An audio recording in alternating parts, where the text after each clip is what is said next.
and I'm so emotional. So I just want to ask you if you have something in common with Carson and his way of life or relations of the things. You are good writing, and I'm so proud of you. Elle voulait savoir quelles sont les similarités entre Chris et le personnage de Carson, soit dans sa façon de réagir aux choses ou dans ses relations avec les choses qu'il y a dans le monde, avec l'école, avec les amis. I think Carson and I think the same, but I don't think I could ever verbally articulate what he actually says in the movie, because I would have gotten my ass handed to me in school. And that's kind of why he was so therapeutic to write about, this kid that just had a sharp tongue and didn't care what he said or who he said to who. But I think everything in the film is fictional except for the fact that he was a Writers Club president, as was I, and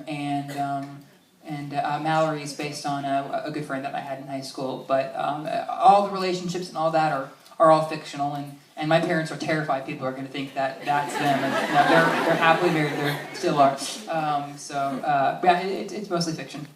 Donc Carson et Chris sont similaires dans leur façon de penser, mais Chris n'aurait jamais pu, dans son école, articuler les idées qu'il avait et qu'il partage avec Carson. Et donc il dit que c'était ça lui permettait d'évacuer un peu son stress en écrivant les réponses de Carson, parce que c'est des choses qu'on a tous pensées, qu'on a tous voulu dire à les gens qui nous tourmentent, et puis on ne peut jamais le dire. Et Chris a dit que grâce à ce monde de fiction, il a pu exprimer ces idées que tout le monde pense au bout d'un moment. Et Oui.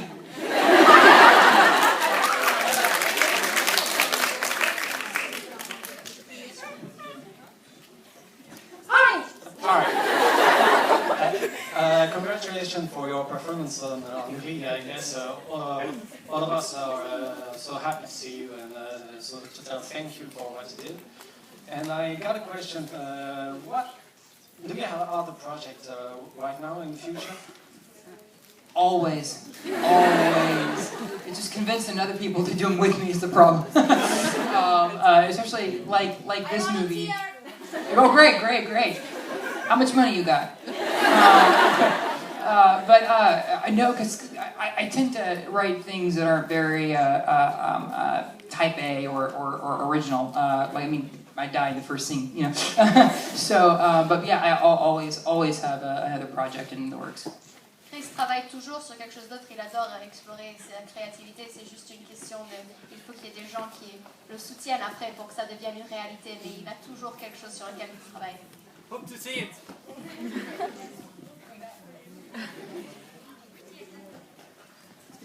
Hi, so I love you so much, and did you think that Struck by Lightning would be so successful?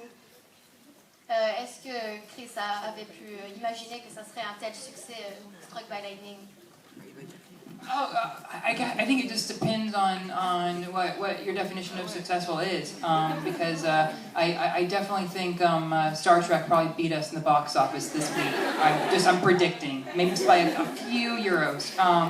But no, I think having a movie that touches people and kind of is about a character we don't see very often, like the smart, overachieving kid. I think just having people respond to that is what makes it so successful. Ça dépend parce que vous voulez dire par du succès, parce que, à mon avis, Star Trek aura fait un peu mieux cette semaine en entrée, mais juste un peu. Mais par contre, ça fait du bien de voir un film qui n'est pas tout à fait un film général, qui a un personnage un peu hors du commun, qui est intelligent, qui se pousse à ses limites, et que c'est bien de voir cette réponse positive à ce genre de film, à ce genre de personnage.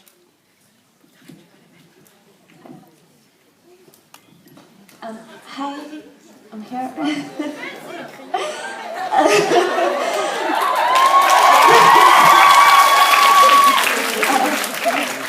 Okay, I wanted to ask you, which has been the most difficult moment and the happiest moment from the first time you began the whole Struck by Lightning project?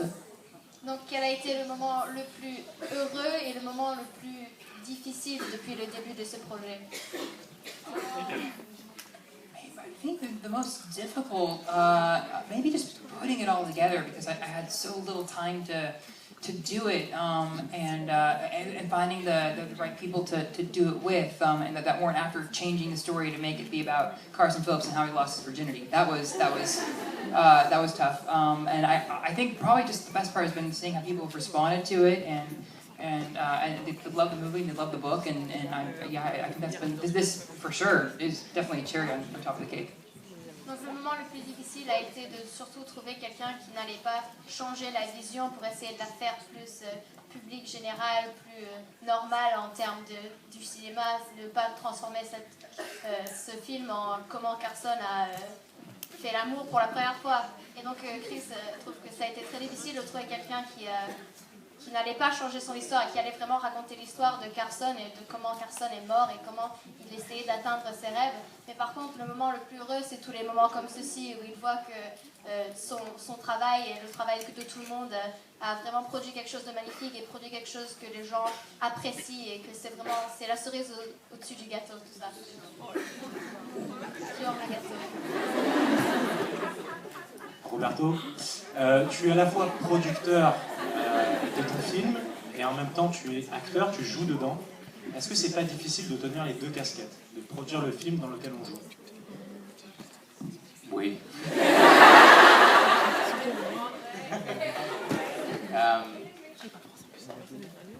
Ouais, c'est très difficile.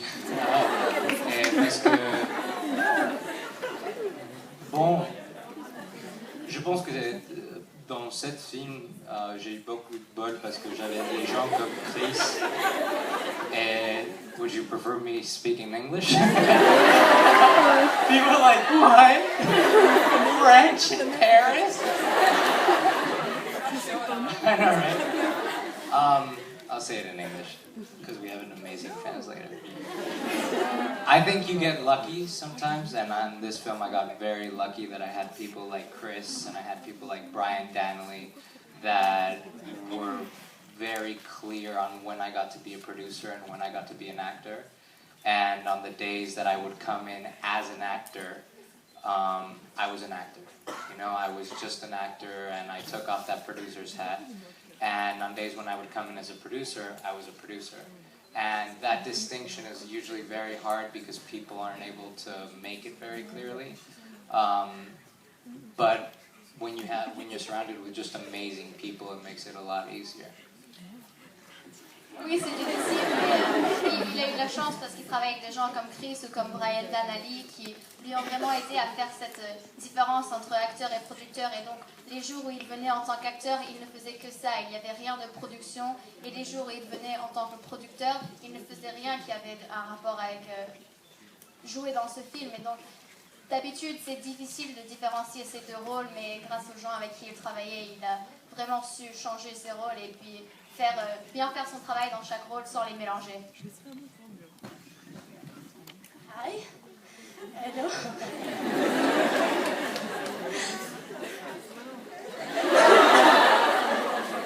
You're amazing. I can't believe it. Your voice is wonderful. You are wonderful. Roberto, you are awesome. And I want to say that one day you will make an album because I love your voice. Elle demande si un jour Chris considère se lancer dans la musique et de produire un album. C'est ma question.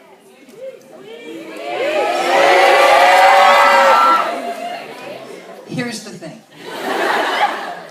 I am terrified to do an album. Oh, that sounds so scary. To the point where, like, if I did do an album, I'd want to name it Clearance Bin, just in case it ends up in the clearance bin. I told you so, you know. I said at the beginning.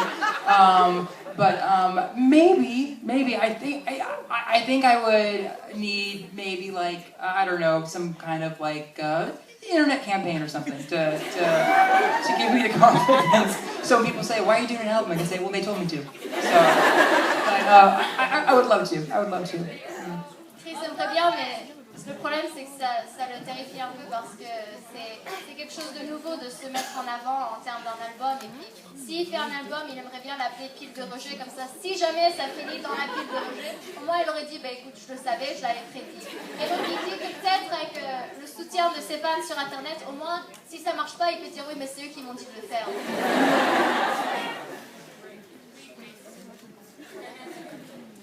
Hi, hello, Chris. I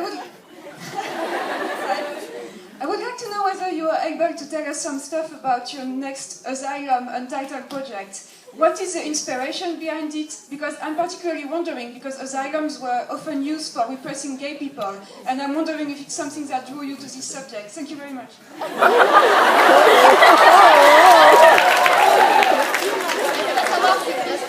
Un peu d'informations sur ce nouveau projet qui est un deuxième film qu'il va essayer de produire bientôt. Well, I feel like I already have done the gay person suppressed in an asylum. We just call it high school in the States. But no, it has nothing to do with sexuality. It's just a character I really wanted to do and was looking for it in different scripts. And they don't write roles like that for young men. I think these types of roles tend to go to women. And it's something I really wanted to do because it's an illness that affects both genders, I think, equally. Yeah, hopefully we'll get it done. Like I said, it's also a very different type of movie. So we just got to find the right person that or people or company that want to do it with us. Par rapport à l'oppression des gays, Chris dit que c'est déjà assez fait dans les écoles de niveau supérieur et donc il n'y a pas besoin de le faire dans les asiles de fous. Par contre, il dit qu'il voulait écrire ce rôle en fait parce qu'il n'a pas trouvé d'autres rôles de ce genre. Et il était intéressé dans le personnage. Et puis il voulait aussi arrêter de faire le stéréotype que ce ne sont que les femmes qui finissent dans les asiles de fous. C'est une maladie qui affecte les deux sexes pareils, et donc il voudrait casser ce stéréotype tout en écrivant ce rôle un peu hors du commun, comme en continuant avec ces rôles un peu hors du commun pour casser cette barrière du cinéma. Hi Chris, I have two questions for you. So first one, why did you make your character die? Pourquoi Carson est mort? On se pose tous cette question. I don't remember. I think it was just a very dark way to kind of conclude his story, and the whole metaphor behind what lightning meant to him. And I thought it was beautifully depressing and tragic that the minute he learned how to be happy, his life was taken from him, and I thought it just added to the I guess the lesson of the movie. And I don't know, it's fun to die on screen. La version courte, c'est que c'est marrant de mourir sur scène. Après, c'est une façon sombre de finir la vie de ce personnage. Ce personnage qui venait d'apprendre comment finalement vivre sa vie, comment être heureux avec ce qu'on lui donnait. Et puis dès qu'il apprend cette leçon qui est importante à apprendre dans la vie et qui est la leçon du film, sa vie finit avec ce qui l'a inspiré, qui est le tonnerre ou l'éclair. C'est ça qui le poussait quand il parle à Mallory, et puis c'est ça qui finit par finir sa vie. Donc c'est un peu finir le film et tout se rattache.